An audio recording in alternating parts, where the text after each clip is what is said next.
Just checking the audio stream. That's fine. And there's an echo on it. Haha.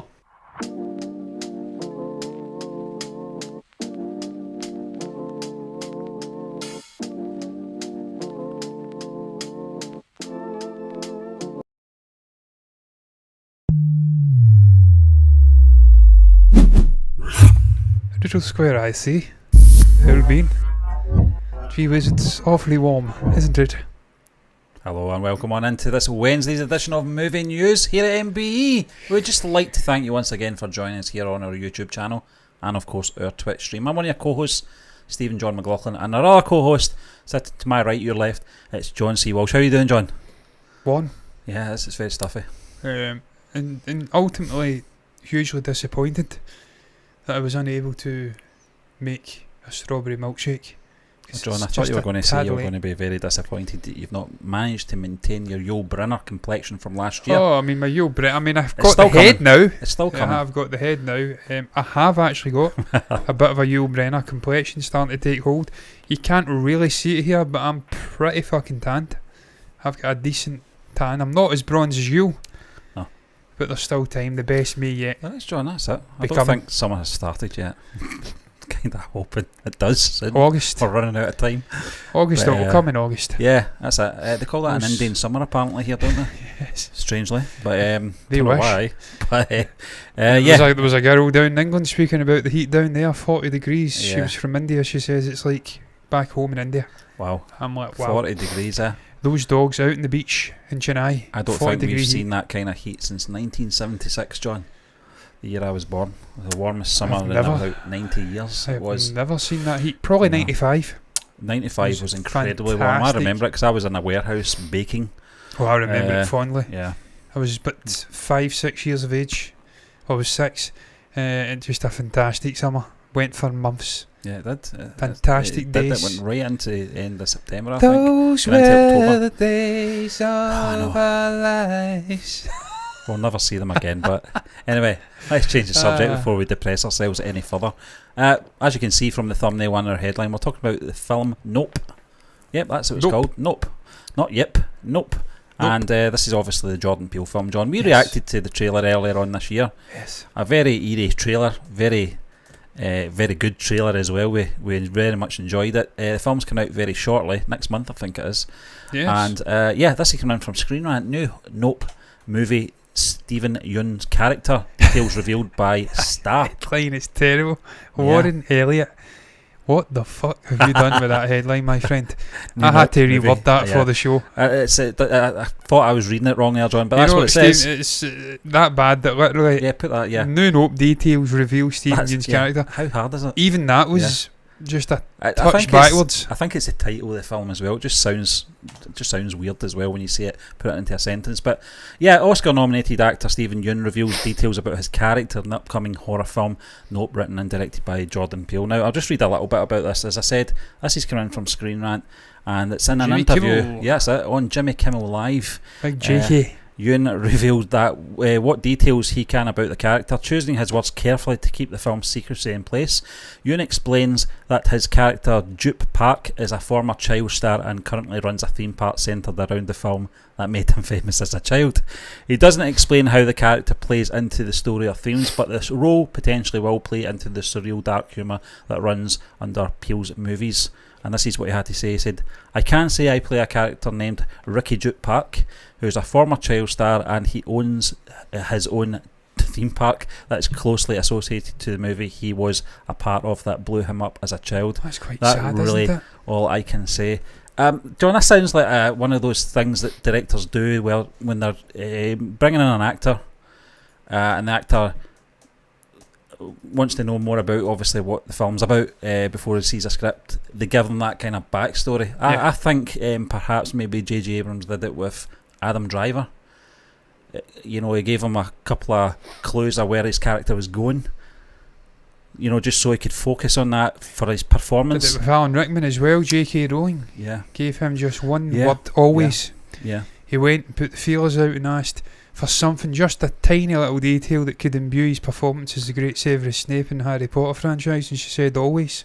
It always reminds me as well that And the it thing framed his that whole performance. Tarantino does with a lot of his characters, he gives them that kind of backstory. He gives you enough to understand the characters sort of. Raison d'etre. Yeah, that's a good phrase. It's the French for you. I could not say it any better myself, John, but absolutely right. You know, just gives you enough of a clue without bogging you down with their whole life story. You know, just giving you enough to go, all right, that's what they do, that's what they've done, that's why they're here, and that's why they're doing what they're doing now. Where did you Perfect. come from? Where did you go? Where did you come from? Cutting Eye Joe. Exactly. Yeah, John, we were talking about Stephen Yeun just before we came on. We're talking about I'm blanking on the name now. The film. Minari, yeah. Yeah, I blanked on the Oscars last night speaking about it, funnily enough. I don't know the reason I was speaking about Minari. I can't recall. That's my brain for you. I don't remember back yesterday. I can remember what I ate. That's about it. But yeah, speaking about Minari, the Oscars, I forgot that Coda won the Oscar for Best Picture this year. I remember Will Smith winning for Best Actor. Yeah. Even now, I don't even know who won for Best Actress. It was. Can't recall. I can see the person's face, but I can't remember their name. But we'll come back. Do you know what film it was? I can't remember, John. I'll look that up, but I can see their face. Yeah, we're talking about Stephen Yeun here, John. We knew he was going to be in, obviously, the film, but we didn't know too much about his character. We know a little bit about it now, but the film's secrecy, I think that's key to this film as well. Yeah. Although it does kind of hint towards possibly aliens or something like that, some kind of mysterious goings on. Jessica Chastain. What was the film? The Eyes of Tammy Faye. Yeah, I remember we were talking about the film. We rhymed it off when we were doing the nominations, weren't we? Yeah. Yeah. But yeah, I mean, I'm looking forward to this film first and foremost, John. But you get somebody like him in there as well. You know, and it is a good cast. You're right what you said, Stephen. A large part of a Jordan Peele release is the mystery of what's going on under the surface, the mystery of what he's going to bring with each individual character, because the previous couple of movies, you've seen some big hitters in there, the likes of Daniel Kaluuya, first and foremost, springs to mind. Yeah. Yeun Guy from all the 90s movies, may have been in Meet Joe Black, was playing the father in Get Out. Yeah. And then, of course, you've Michael got... Wincott. Is that what his name is? I'm not sure. I know him, though. And then you had your man, I'm blanking on his fucking name, which is absolutely shocking. He's an incredible up-and-coming actor. He was in Get Out as well. I don't know if you want to search up for me briefly, we've got the names there, John, so you can... He played the guy who was almost brainwashed, if you go down. Yeah. That's not any of them that I'm seeing, bizarrely. It's that one where... He's a huge fucking name. They look like they're going to be a huge name, but they've probably got a very small role. No, that's crazy. Is that Get Out? If you search up Get Out, if you search Get Out, that'll give you a sense of what I'm talking about. There's always characters popping in this man's movies, and they just catch the eye. They've not got huge fucking roles by any means. Carl Landry Jones. Yeah, but if you go down, he's the little racist bitch of a brother to Lakeith Stanfield. Lakeith Stanfield. Lakeith Stanfield is Andre Logan King. He was, because of course that's the whole thing in that movie. Kind of brainwashing going on, and there's a bit of... I mean, I've not watched it in a while. I'll have to go back and watch the movie. I'm not going to talk shit and say that I remember every... Did you review that, or did Kevin review that? I think I reviewed Get Out. Yeah. I was taken by it. And of course it was his first proper movie. We've since had Us, and we of course reacted to that, followed the entire journey of that movie's release, watched it. I think we were one of the few people on the planet, Stephen, who got that movie. I liked it, Got the ending. Quite liked the ending. Yeah, I liked it. Lots of symbolism in there, but you don't have to have Einsteinian fucking IQ to work out what he was trying to present to the world.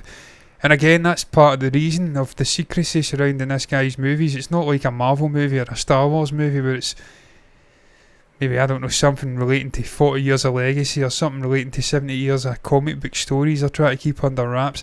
It's more character-driven moments. Yeah. It's more... I mean, it's something that you want to go into these movies knowing the least possible about it. I mean, I'm going to bring something up that may spoil. It's all from his mind. It's all from his mind, and it's a spectacle, Stephen. Stephen Yeun's come out and he spoke about it being an absolute spectacle. It's been added to more theatres. That's the best way I can... I mean, I'm just going to fucking plagiarise Stephen Yeun's words. You want to go into this movie blind because it's a spectacle. There's something about watching this guy's movies. Visually, they're arresting, and just the story, what he does, he's cerebral in the way he works. But Stephen, he was out speaking. I spoke about it on a live show. I don't think you were on the live show. I think it was a lonesome show for me. I want to get your thoughts on this. I'm sure we'll come back to Stephen Yeun, because it's interesting what he's mentioning there about his character. But he came out and spoke about this movie, Stephen, and he gave us a hint at what's going on under the surface of this movie. I'm going to read this and get your thoughts on it. Okay, yeah. I started off wanting to make a film that would put an audience in the immersive experience of being in the presence of a UFO. And I wanted to make a spectacle, something that would promote my favourite art form and my favourite way of watching that art form, the theatrical experience. As I started writing the script, I started to dig into the nature of spectacle, the addiction to spectacle, and the insidious nature of attention. That's what this movie's about. The insidious nature of attention, of spectacle, humankind's sort of obsession with the limelight, with spectacle, with having attention. We've seen this more now than ever, man, on social media, TikTok, stuff like that. Just reading that out, John, and try to understand what he's trying to say there. It sounds like he's trying to do a different sort of perspective from your classic UFO reveal, where you know the one where they come through the clouds or whatever, and everyone's gasping, and they show you the shadow going over the people and stuff like that, just to give you a scale of what's going down, or what's above, I should say. It sounds like he's taking it in a different perspective, and really, I don't want to say signs. I'm getting that vibes because it's more rural. I hope it's not, though. I hope it's not like signs, because and I like signs, by the way, but I've seen it. I don't want to see it again, a different format. But what I'm saying is, I don't want it to peak too soon, but I don't want the suspense to keep me going too much. I don't know what the duration of the film is, but I don't really want the suspense to be for the maximum of 2 hours. A lot of films have fell foul of that, John. Signs kind of did that in a way, with the reveal of the aliens. I just felt you build so much to it. When the moment happens, it's almost always a damp squib. And 2 hours 11 minutes. Knowing was like that as well. The Nicolas Cage one. It was such an intriguing film. I love alien movies, man. I loved the 90% of the film. I didn't like the ending to it. It just kind of flip-flopped at the very end for me, and that's my concern with this film. I know it's Jordan Peele, and I know consistency, John, probably says that it's not going to let me down, but the subject matter is a very hard genre to keep your audience gripped for the duration of the film without having a payoff, because suspense films have to have a payoff at a certain point in the film.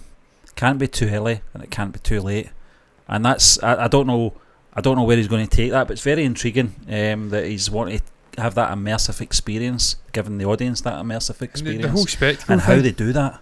We got a glimpse of it in the trailer, to be fair. It was very suspenseful, didn't give too much away, but you can only do that for so long in a film before your audience get frustrated. So it's going to be very interesting. I'm sure he'll knock it out of the park, but I'm looking forward to it anyway. It's the small details in the movie as well, Stephen. It's the vibrancy of the clothes. Daniel Kaluuya's kicking about around with this sort of bright orange hoodie. Stephen Yeun's character, who we're speaking out in the show tonight, he's got a fucking cowboy get up on. And it's all set to the backdrop of this sort of dark and it looks like a valley, mysterious rural valley, maybe in Midwest America.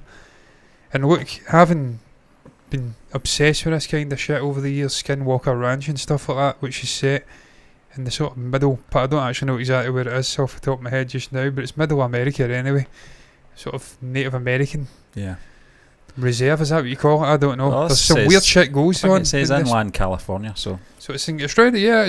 Well, it's not Midwest then, it's very much East Coast, is it? West Coast. West, East, never eat shredded Weetabix, Sean. California, it's to the west. Never eat shredded wheat. Had that in years. When you forget the basic compass, sometimes you just have to go back to primary school and just rewind back to the key foundations of education. Never eat shredded Weetabix. But yeah, I mean, there's some weird fucking shit has went on in the States over the years in terms of John, it's funny paranormal activity. You say that about the paranormal activity, and in the first trivia note in IMDb for Skinwalker. this film. Yeah, it's incredible. The set of four Skinwalker. lights seen at 1:03 in the trailer match a description of a phenomenon witnessed at the Sherman Skinwalker Ranch in Utah Steve, desert. have you read up Wow, on this that's place? incredible. No, I've not, John. Oh I've my not. god, you have to read into it. Yeah. It is fascinating, man. There is a billionaire guy took over it. I think now government officials are running tests on it. Wow. All manner of crazy fucking shit happening. Multiple families taking over this ranch. Cattle being seen. 20 minutes later, they hear a strange noise out in the middle of a field. No one for fucking miles can get near this sort of cattle, cow, whatever. The thing is fucking shredded to the bone. Wow. Nothing left of it. It's a skeleton. The crazy shit, man. Shape-shifting beings, fucking lights, all manner of crazy shit happening. That's what I got the vibes of when I watched the trailer. And what he's doing a Skinwalker Ranch movie. And then he's going to twist it and give us the peel. Goodness, there'll be great music in there. There'll be great characters, as I said. Vibrant costume design. A lot of tension. A lot of tension. Yeah. And then he's dabbling with a spectacle. Human spectacle. The sort of lust for spectacle and attention.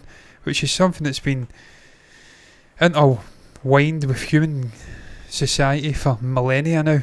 You think back to Rome, the Colosseum.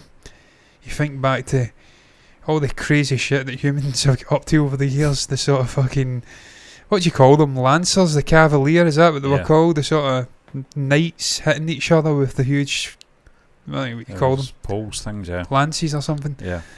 We've been doing this for thousands of years, humans. John, you talk about the pyramids as well, and it's something I'm obsessed with the fucking pyramids. Something that you're very passionate about, because we have had a few conversations. I watched Jimmy from Bright Inside. Yeah. And that guy is got no reason to be a headbanger or a tinfoil hat brigade. He's an ex-US.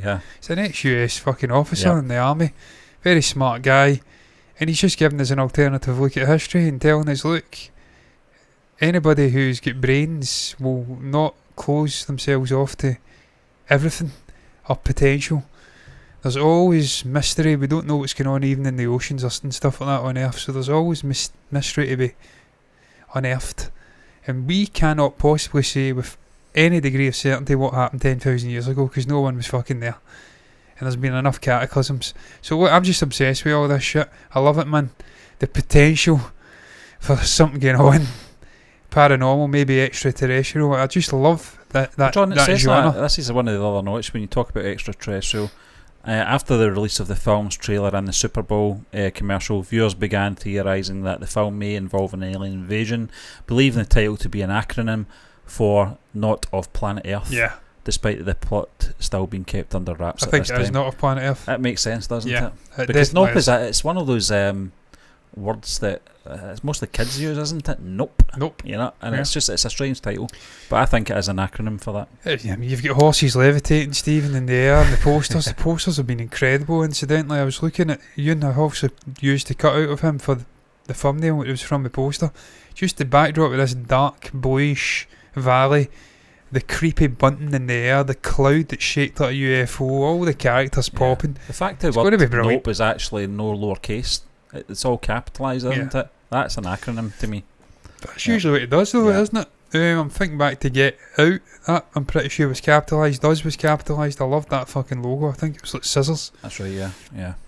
Just love this guy's movies. I love what he does with them. Yeah. And look, I keep getting back to it. I spoke about Bong Joon-ho last night. You can never say his name. And so that's another thing we need to get into at some point. And the cast that he's assembling for that movie, Robert Pattinson. Who did I speak about last night that he cast last night? Fucking blank on the name already. Fucking, it was the actual topic. Yeah, watch the show last night. I literally just used it as a conduit to get into speaking about Bong Joon-ho, but the cast he's assembling for that movie, and what I blowed back against the sort of Scorsese comments about Marvel movies taking out every eyeball and being a negative thing for independent filmmakers coming through. They can't get their movies seen. It's destroying cinema. These theme park movies. I used Bong Joon-ho as an example of why that's absolute shit. Yeah, Jordan Peele's another example of why that's absolute shit. Robert Eggers is an example of why that's absolute shit. Chloe Zhao, Ari Aster. The list goes on. The list goes fucking on. Yeah. The director's doing different zany things. I read Kevin Smith's comment, John, on it, and I thought he was very nice about it, in terms of, you're asking the wrong question to the wrong guy. in terms of comic book films. This is a guy that's very specific in the films that he makes from a bygone day. Yeah. There's not very many gangster films made nowadays, as you know.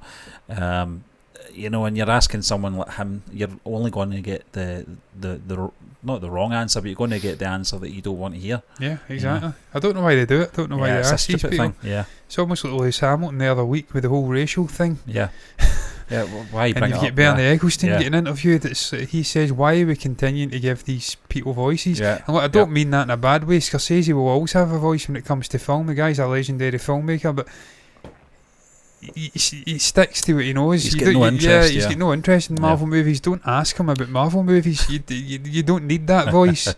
Just like you don't need Stephen Dorff's fucking voice. We don't. You know what I mean? The fact you remember his name. We John. don't need these voices. Yeah. And it goes back to Lewis. Why are we giving these guys voices on these issues? Just stay the fuck away from them. Yeah. You know what you're going to get, and then you're going to be offended, and then it's going to create tribalism. Stay away from it. I keep going back to that, and I don't know why we're speaking about it. It's got nothing to do with this, but I went off on a tangent, and I like tangents. Happy little tangents. Bob Ross. Happy little tree. I just think it's ignorant from these people at times. They want to appear all snobbish and film, and they want to deride these movies without realising that there is people like a John Schneff out there who's sadly no longer with us, or a Robert Meyer Burnett, or a Kevin Smith. People who have dedicated their entire lives to comic books, love them, love the stories, how they empower multiple demographics, multiple backgrounds, minority backgrounds. They've waited their whole lives to see these movies have their moment on the silver screen when they can actually get done right. Yeah. And now they're getting done right. You've got people sniping. Just sit the fuck down. Yeah. Go and watch an Eggers movie. I'd do it. Well, that's the thing, John. Exactly. Why can't you do it? We do it. We review Marvel. We review Eggers. We review Nolan. We review, just a whole range. Paul Greengrass. Yeah. Do it all. Go Zhao. It's not hard, You can like more than one genre as well. You can. Yeah. But getting back to Stephen Yeun, look, it's interesting that we've got a fully formed character here. He's got a background as a child actor. Yep. He's clearly not made much of a career post-childhood because he's developed this theme park. He's dedicated his whole life to this single experience. It's almost like Anthony Daniels. Yeah. See how you feel. His whole fucking life's dedicated to one role, one character. And obviously, just where that's got the hilarity, it's going to come from that. Yeah. He's dressed as a cowboy. We don't know the context of this role, but if he's created a theme park and it's round about this ranch potentially, when the aliens start destroying potentially this theme park, how's it going to affect him? I just cannot wait to see it. Yeah. Cannot wait to see this movie. Stephen Yeun's brilliant as well. It's a film you have to see in the cinema as well. It's one of those ones. Yeun? What's that? Bong Joon-ho. Joon-ho, did he cast Stephen Yeun? I think it was Stephen Yeun. I was speaking about Stephen Yeun. What are you talking about? I spoke about last night Bong Joon-ho's next right. movie, Yeah. and I forgot who the other guy was I was speaking about. I think it was fucking Stephen Yeun. You totally lost me there, John. I think it wasn't was sure what you're talking because about. also it says I remember Robert Pattinson, Yeah. and It I was think Stephen Tony Yeun. Collette's in there. I think it's fucking Is it Stephen Stephen Yeun. Yeun? Yeah. I'm going to check Well, yours now. Well, I I think don't it know. is. I mean, there's nothing. Mickey 7. Mickey 7. It's Stephen Yeun. It's Stephen Yeun. There you go. Fucking What hell. a tie-in there. Tony Wow. Collette, Robert Pattinson, Mark Ruffalo, Stephen Yeun, Naomi Aki. What a movie that's turning out to be as well. Mark Cannot wait to see Ruffalo, this. yeah. Mark Ruffalo's in there. Yeah. Wow. It's just what a cast, Yeah. honestly. Stephen Yeun's brilliant though. Getting Yeah. back to him one last time, I think he's a great actor. And just the fact that he's done such a hugely successful role in Walking Dead and then he stepped away from it. He's done Korean movies, done Korean American movies, he's done all manner of different kinds of movies, and he's really established himself. This is me with one drink, by the way. I can assure you I'm sober. This Do you is know just what me. it is, John? It's a bad thing to drink water and lager at the same Lager, time. is It affects you quicker for some does reason. it? Yeah, yeah. Oh, there you go. So Yeah. maybe I'm about to go off a fucking cliff. So there you are. I thought the and water somebody told me actually... I watered it down. Yeah, it waters it down in it actually, because they always say when you're drinking spirits or something, drink water in between. Yeah. That's what it is. Well, I know when you're steaming and you lay off it for a while, maybe 4 hours later you go and have a drink of water. John, is feeling this a parched. film you're going to see in the cinema? Comes back.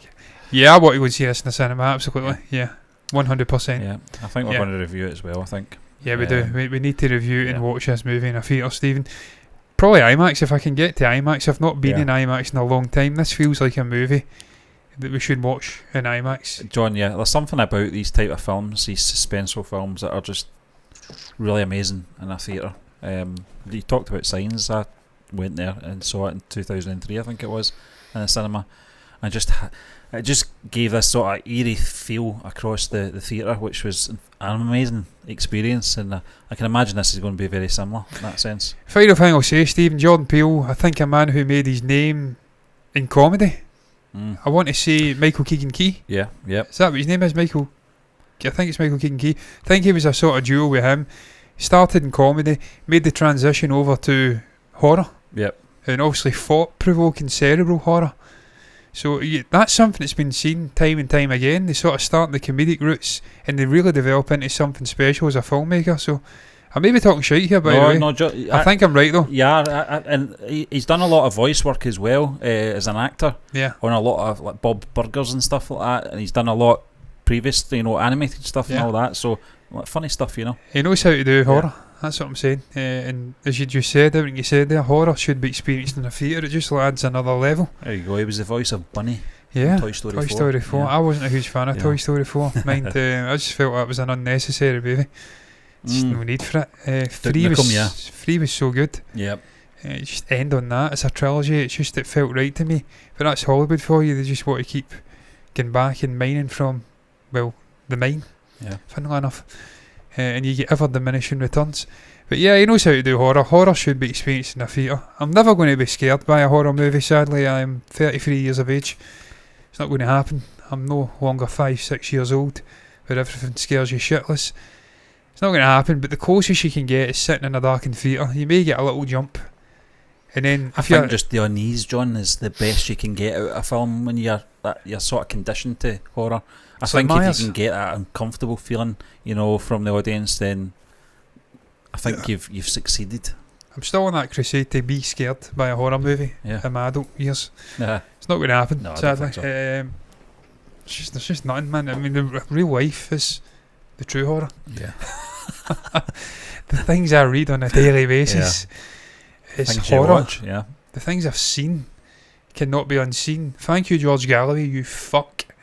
About 5-6 years ago, I was just scrolling through Facebook. This is why I don't go on Facebook or social media so much anymore. Just scrolling. Oh, there's a man being decapitated in Afghanistan or something like that. And he's just swinging his head about. Thank you for fucking sharing that with me, George. No warning. So I've seen things like that. See, once you've seen things like that, you've seen guys getting their heads ran over with trucks and their brains turning to mush. Thank Paddy for that. Or Robert. People putting their hands in meat grinders when they're fucking on drugs. Horror movies ain't going to do it, I'm afraid. That sounds like something Kilgrave would it's terrible. make you do. God awful stuff, honestly. I've seen shit that I can't take back. So I think I'm fucked. I think the crusade for a scare in a horror movie is gone, sadly. But let's go and round it up on that note. Hands in meat grinders. Heads shot with a high caliber sniper rifle. Just think of a pineapple smashing the ground and you'll have the closest possible visual imagery. Who lives in a pineapple under the sea? Yeah, I bet he wished his head was under the sea when it was decimated with that bullet. Thankfully I don't work with those guys anymore. And look, those guys are lawyers and fucking skin cancer specialists. This is highfalutin people in society, man. What they do with their time? This isn't the dregs of society we're talking about here. This isn't Neanderthals. This is fucking educated people. And look, we've done IQ tests. These very smart people. I was the idiot in that room. And I don't want to give away what my IQ was, but needless to say, it's a standard deviation above average. You're kind of portraying Robert and Paddy as potentially two guys that could set up their own Squid Game. They could set up, they could. Praveen's far too nice of a person though, but Robert... We'll leave it at that. Robert and me. Yeah. And that note, probably not. But let's go around. What's your thoughts on that topic we touched upon? Stephen Yeun revealing details of his character in the upcoming Jordan Peele movie Nope. He is a child actor who has turned theme park owner. What's your thoughts now on the spectacle that Peele is going to delve into within the human condition? This urge for attention, for spectacle, And then you've got a UFO potentially abduction story flung in for good measure, a little touch of horror, probably some really good fucking music in there, and some really good hoodies from the great Daniel Kaluuya, a man who's the same fucking age as me, and is an Academy Award winner. How much talent must you possess? Just think of how long it took Pacino to win an Academy Award. DiCaprio, yeah. DiCaprio. Daniel Kaluuya is an Academy Award winner at 33. Take a fucking bow, my man. All of that's in there. What's your thoughts, Nick? Comment down below if you've got anything to say about this movie. Anything we've touched upon in this show can go in the comment section. You can also like the video if you've enjoyed it. Subscribe to the channel, hit the bell icon to get notifications straight to your eyeballs, and hit the follow button, the notification button over on Twitch for all the same things, for all the same reasons. Regardless of what you do though, thank you very much for watching us, and until next time, me and Steve are done.